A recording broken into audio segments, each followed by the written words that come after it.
The introduction of the Steam Deck has led to a shakeup in gaming. No longer are we confined to the cramped desks in that stuffy basement like some kind of overcaffeinated, pale-skinned vampire allergic to sunlight and social interaction. We're free to game wherever we want and whenever we want. But with this newfound power comes great responsibility. How do you play your Steam Deck? What type of Steam Deck player are you? And more importantly, what type of player is the best player?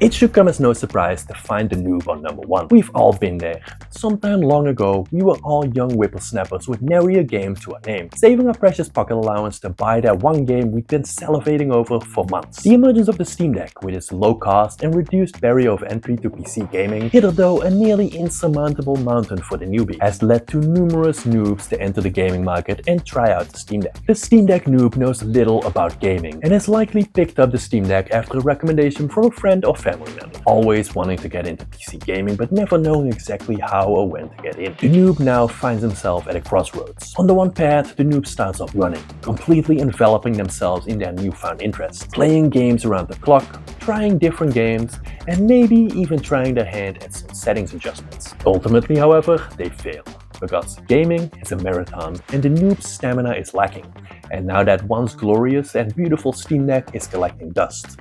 Look at it.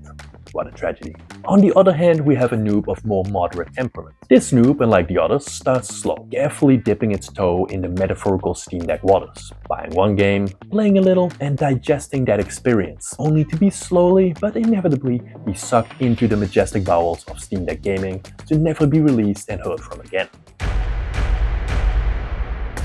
The psychology of the Hoarder is an interesting one. Back in the day when physical collections were still a thing, these were the kids that kept their physical games in plastic wrapping. We all know them. The Hoarder in today's gaming climate does business in a slightly different manner, scouring the dark web for game deals on Steam and Epic, paying the bare minimum on Humble Bundle, and of course, days of prep work for the Steam summer and winter sales. Not a deal goes unchecked, not a sale goes by where the Hoarder doesn't pick up a game or two. The Hoarder takes pride in the enormous amounts of games in his or her backlog. The odd thing is, the Hoarder is never actually seen playing said games. Strange.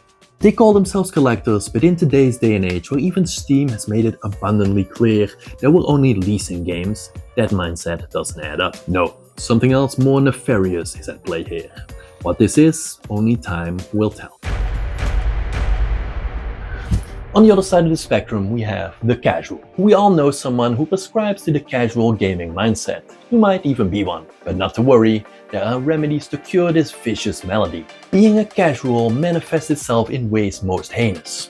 Casuals often go long stretches of time without playing any games or even thinking about games at all. And even when this gamer resolves himself to playing a game, it is often lackluster. Under the guise of just passing the time or worse, I want to play but I just can't find the time. These are excuses the casual tells himself because society has broken his mind and brainwashed him into believing gaming is bad and should only be done in limited quantities. Or even worse, none at all. We can rescue the casual from this monstrous existence. However, it will not be easy and we need to be resolute in our gaming beliefs. The casual needs to be placed under careful, constant supervision in preferably a dark and moist, cramped room without windows, on a diet of pizza and Diet Coke, with only a gaming rig or Steam Deck for company. Now, a steady drip feed of games needs to be administered for the coming days and weeks. If the casual has not strayed too far from the path and we can stay tenacious in relieving the casual's plight, he just might break out of his stupor and live a full and healthy life despite his initial life-threatening condition.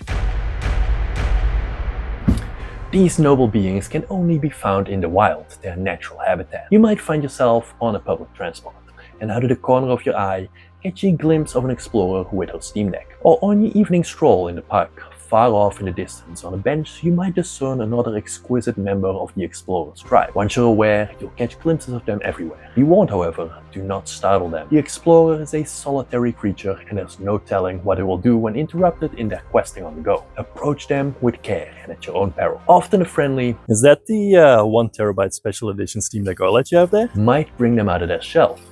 For a glimmer in the eye, or maybe a twitch of the lip into a smile. But if no greeting is forthcoming, carefully back away and don't lose eye contact and never turn your back. Once sufficient distance is created, turn and run like your life depends on it. because it just may. If, on the other hand, the explorer responds warmly to your advances, carefully approach and without blinking or losing eye contact, slowly bow. Once the explorer tilts its head, permission is officially granted to make further advances. Keep in mind though, do not take this lightly. These are wild creatures and not to be trifled with. One misstep or mistake could put you in grave peril and potentially lead to your early demise, or worse, a damaged Steam Deck. The Tinkerer is an oft-overlooked group of the Steam Deck player base and can easily be confused with the modder, the hardcore gamer, or maybe even the noob. We'll expand upon the former two in later chapters. The Tinkerer's psychology is a curious one. It's distinguished by two main factors. Let me clarify with an example. It's 3 PM on a rainy, grey October Thursday and the Tinkerer is finishing up her workday. She's excited though, because a new iteration of her favorite game was just released today and she can't wait to try it. The Tinkerer sneaks out of work early to get home and engage in that most magical of rituals, the first boot up of a new video game. So far, her behavior is well in line with that of the healthy gamer. Soon, however, things will take a turn for the worse. Home, the Tinkerer immediately turns on the deck and impatiently waits for the game to download. As is customary, shader compilation takes forever and tests the Tinkerer's patience and willingness to live. But through sheer stick-to-itiveness and willpower, the Tinkerer endures. Time to boot up the game. Except that's not what she does. With an almost guilty look in her eyes, the compatibility layer is her first stop, and her first warning that things are not as they appear.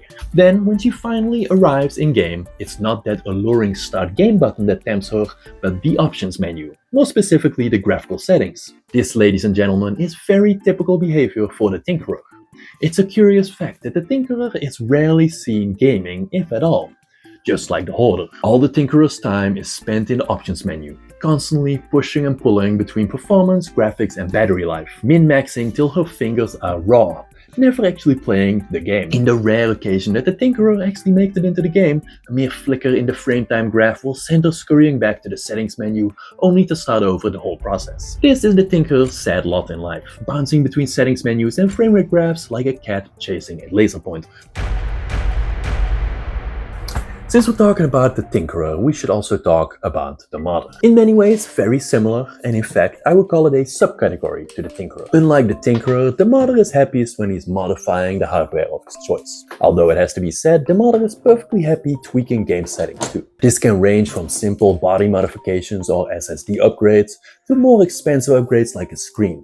Nothing is too crazy for the modder. The modder doesn't limit himself to simple hardware modifications either. Undervolting and overclocking are the order of the day, and like a high-stakes gambler in Vegas, will either end up with all or nothing. The most powerful of Steam decks, or a completely useless brick. It is, after all, the thrill of the mod that the modder enjoys most.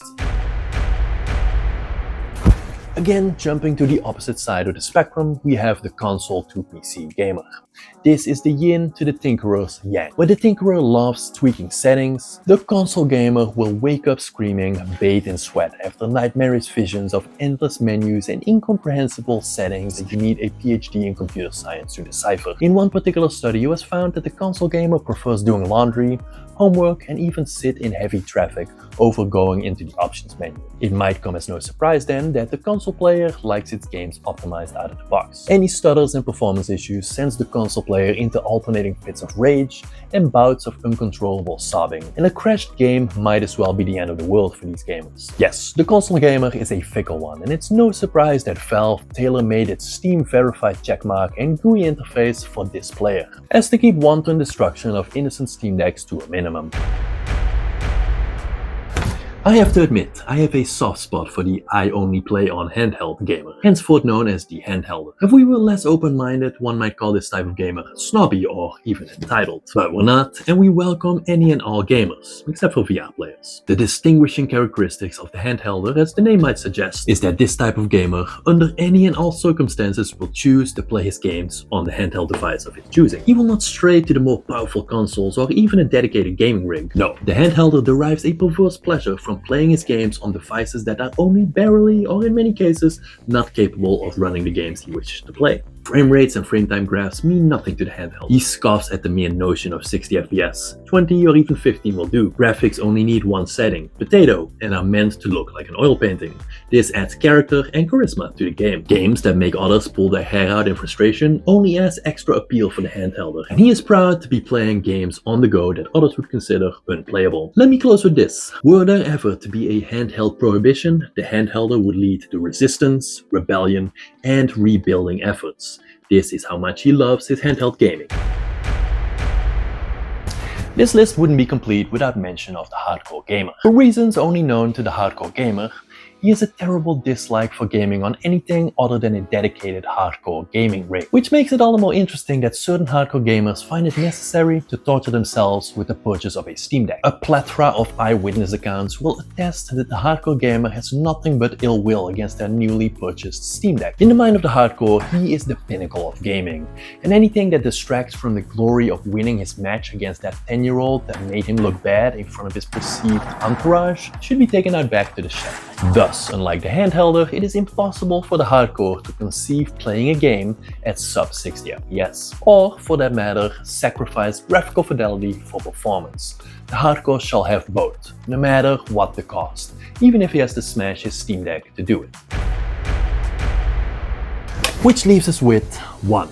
The one, if you will. The Neo to the Matrix, William Wallace to Scotland, and the Kardashians to the US. The epitome of gaming.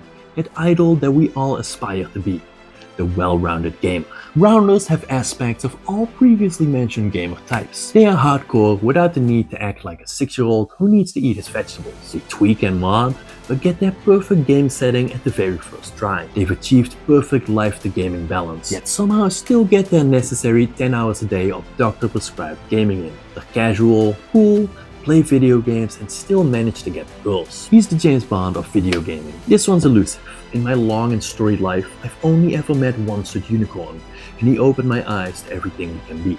He's the hero we deserve, but not the one we need right now. So we'll watch him play games because he can take it. He's not a hero. He's a noob, a casual, a hardcore, and a tinkerer. He is the well-rounded gamer in the net. And that's it, the 10 types of Steam Deck gamers. Which one are you? Also, check here for the 11 best Resident Evil-like video games you should play for Halloween, and I hope to see you in the next one.